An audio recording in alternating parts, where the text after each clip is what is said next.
What is up, Heffas and friends? Welcome to another episode of Triple J. If you're new here to this channel, how are you doing? My name is Jillian and thank you for tuning in. Now, if you happen to catch our last video, we are doing a little bit of park hopping today. We were just at Animal Kingdom, and at Animal Kingdom, we had a chance to try the delicious, the fabulous, the awe-inspiring Nomad Lounge for some food. Following, we went over to Joffrey's, just to get our Java and tea on. And then we took our drinks and just took a little bit of a break and did the safari tour. Now we're over in Magic Kingdom, and y'all, Tom Sawyer Island is getting ready to close down. So if you missed my most recent live stream, check that out. Because it is getting ready to close, actually, this is the final weekend, 4th of July weekend, I'm like, hey, I want to come back and actually record some long form content so that way you all can kind of see a bit more of Tom Sawyer Island and with better quality footage.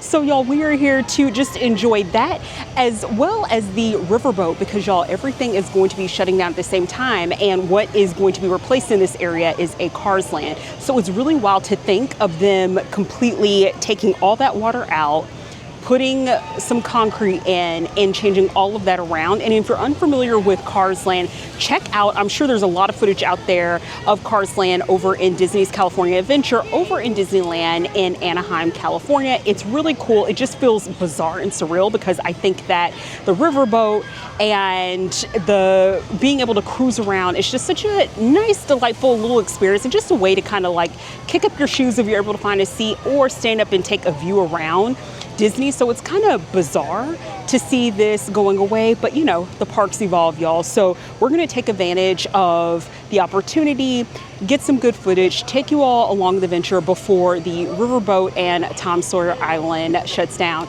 So baddies, grab your Java. Let's go ahead and get this journey started.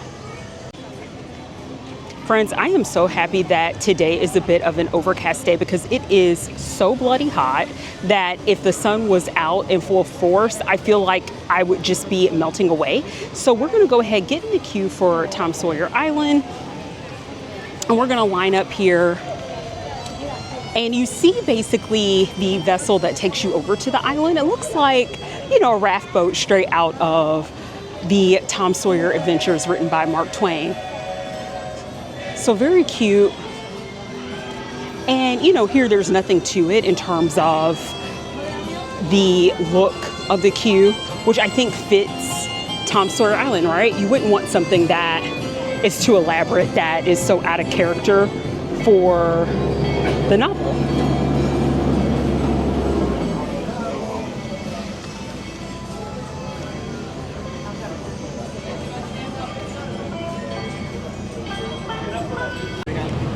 Here's a closer up view of the vessel, and y'all, I'm so bummed. So this is going back to us being in hurricane season, and with us being in this time of year, there's a lot of thunderstorms on a fairly daily-ish basis. And because there's lightning in the area, it's not safe right now for them to transport people over to the island. I get it, because if it becomes a torrential downpour, it can get a little slick over there. You all will see exactly what I mean when I take you over.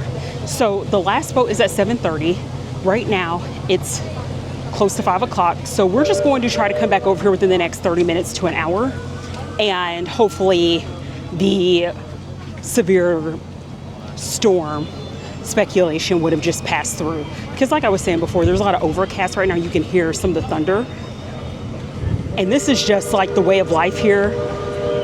And I've said this, y'all, I know I sound like a broken record for those of you that watch a lot of my videos, but it's really important to stay prepped and ready when you come out here, especially during hurricane season. Make sure you have a lightweight jacket, make sure you take like maybe a mini umbrella, and just track the weather, because you want to make sure you can get somewhere or at least have your body covered. Because the rain here is just severe and significant. It's not like little rain, like what you get in the Pacific Northwest. Speaking of which, my husband, aka co-producer, was telling me that the Cars Land that's going to come through here is going to actually be themed around the Pacific Northwest. Whereas for those of you all that have been at Disneyland and you're familiar with the Cars Land over there, That one's all themed around like the desert and racing in Radiator Springs. So that's kind of exciting as someone who lived in Seattle for about 10 years. So I cannot wait to actually see what that looks like, though I am totally going to miss the whole riverboat experience, and the Rivers of America is what they call it over here. I'm gonna miss that quite a bit, but it'll be interesting to see what this all turns into. So what we're gonna do is actually either maybe get on a ride, check out another experience, and I will catch you all back up as soon as we are successfully, fingers crossed, we're gonna manifest it, able to get on the raft vessel to get over to Tom Sawyer Island. We are going to go ahead and head over to Joffrey's to get that stamp on our passport card. And you all see how ominous it's looking. So, y'all, I don't know. We're going to make it over to Tom Sawyer right now. What we're hoping is that maybe by the time we get our coffee from Joffrey's, maybe we'll do an experience here in Tomorrowland, maybe the laugh floor, or get on the People Mover. At that point, maybe the weather would have cleared out enough to where there's no concern of lightning. So we'll see, y'all. Super unfortunate because, again, it's the July 4th holiday weekend. And for me, I was hoping to not come back out here when a lot of people have the time off and it's going to be super crowded.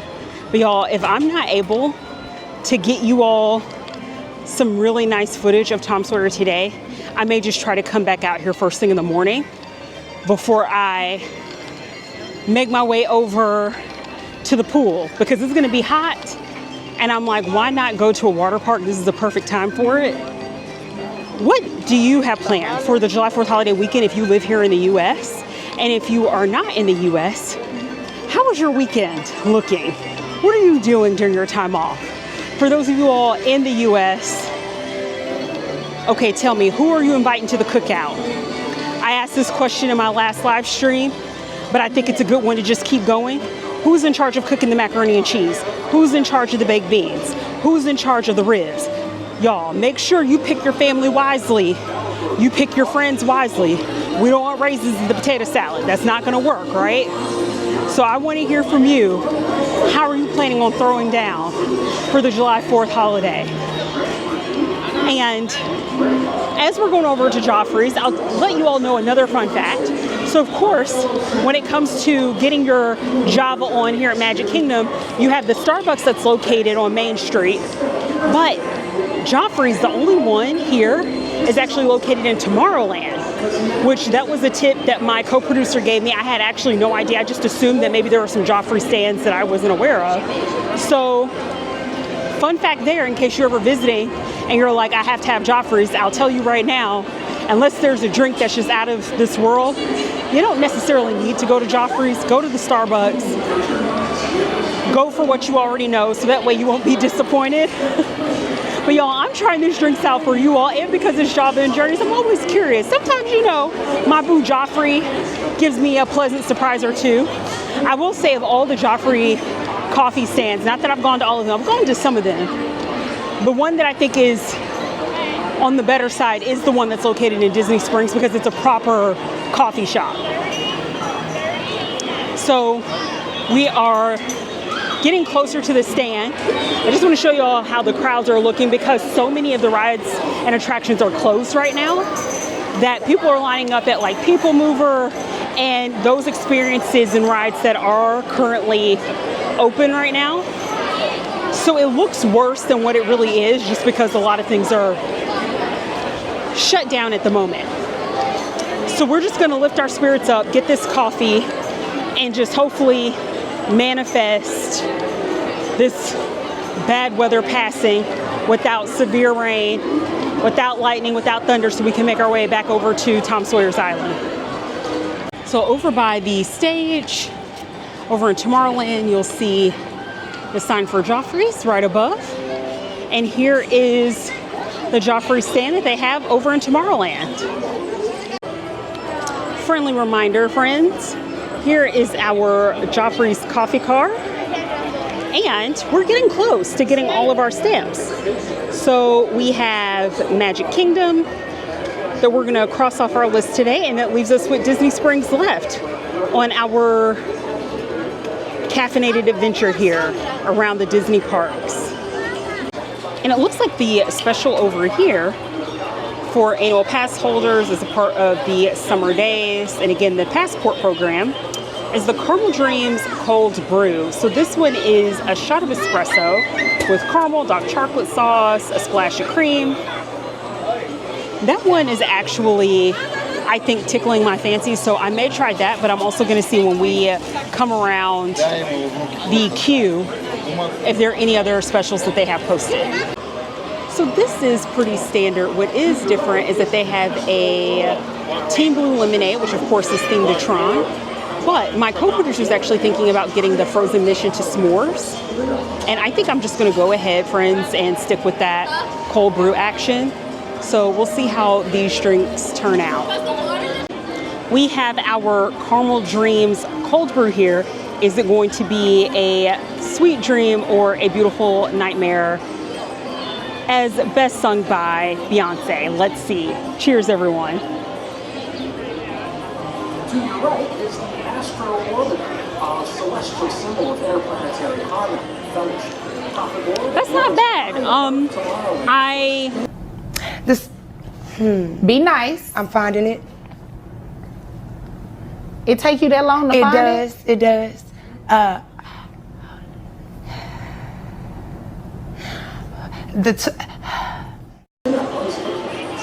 I definitely taste, so I'll tell you all, caramel is not really my preferred flavor when it comes to cold brews and coffees, but this is not terrible. This is actually, I think, of the drinks that I've had across the different parks, I actually think I like this one. I didn't alter it in any way. I was going to actually get an added shot of espresso because on the sign it said, you know, it comes with a shot of espresso, and I'm like, girl. After what we had at Animal Kingdom, check out my last video if you happen to miss that. It, to me, needed a bit more coffee in terms of the frozen cappuccino. This is actually not bad, y'all. It's definitely tastes the coffee flavor, caramel flavor.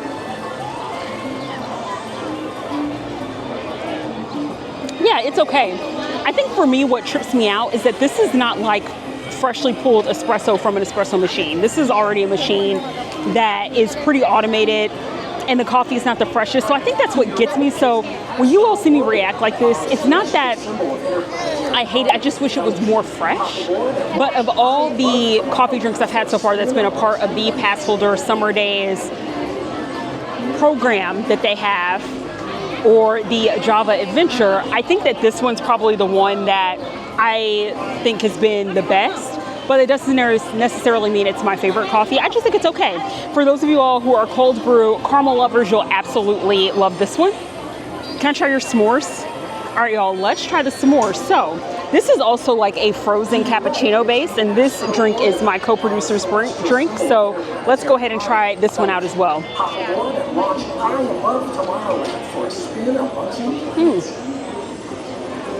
I definitely taste graham cracker. I taste a little bit of marshmallow. You definitely get that whipped topping. So this is definitely like, it's a s'mores drink. I'll say again, the frozen cappuccino mix to me needs a stronger coffee taste. This is a little bit on the sweeter side for me than my liking, but it's blended fairly well. It's not too gritty. So yeah, I actually think I like this one better than my drink. And it's funny because my co-producer was like, oh my gosh, your drink is larger than mine, but my drink was more expensive. This one is definitely better from my perspective. But you all know, so like Joffrey and I just have a very complicated relationship. So we're in the it's complicated status. We're not fully broken up. We're on the edge if things don't change and turn around. So when I take you all with me to Disney Springs to try the special coffee located there, we'll see if there's any type of redemption arc that's located in this coffee adventure that we've had. So far, it's just been so-so to me. But y'all know, as someone who is a little bit borderline coffee snob, Joffrey's is not going to give you what it needs to give, but sometimes they can get the job done.